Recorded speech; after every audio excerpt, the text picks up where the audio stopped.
When we look at some of the countries that we visit, the cultural differences are enormous from the United States. When a child's born, say, into an Ecuadorian family, they're born to be an asset and a contributor to the family as they get older, even financially. But when they're born with a deformity, they're a liability and they're excluded and they're ostracized and sometimes secluded. And we've seen kids that, were recovered from dumpsters. We've seen friends and distant family members bring in these children, not necessarily parents anymore.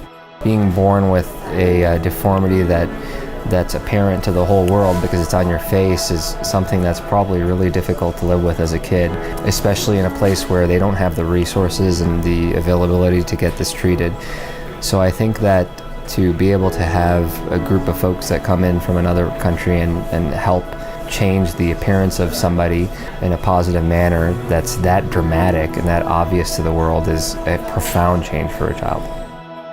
These patients come from all over the country. Some of them drive 6-7 hours from some small village in the mountains or in the jungle where they have met no one who has what they have. These kids show up here and walk into a room of 80 other kids that have the same problem. And then they get surgery and they get put on wards where there's 12 people in a room and their family members who are all having the same operation. They realize, I'm not alone. All these other people have the same thing I do, and I'm not the only person on earth that has this problem. At the school, all the children, sometimes they do bullying to the patients for microtia, and they are not confident on themselves. And for cleft lip and palate, sometimes the family leave the children locked at home. They don't allow to go out because they think that is a bad thing that God sent to them because they behave very bad.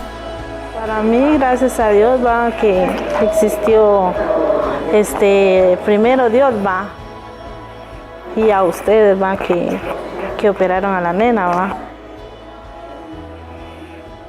Entonces esos regalos es una alegría para los bebés, ¿verdad? When I think about the costs of doing surgery in a third world country and through the HUGS Foundation, relative to what it costs in the United States, for example, it's a fraction of what the cost is in the States. And microtia, by a top leading microtia surgeon, say in California, is about a $40,000 procedure. For the same dollars, and maybe a little bit more, we can go and treat 85 children in Ecuador. We've been going to places long enough now where I've watched, a kid who is in, 6th grade who didn't see a future ahead of them now going to college and becoming an architect or doing something else. And that's where it's truly life-changing, where we instill this self-confidence that's totally destroyed by their society and sort of give them a purpose again. I'm very grateful with the doctors because they don't only make me feel happy, they change my life, make me smile again.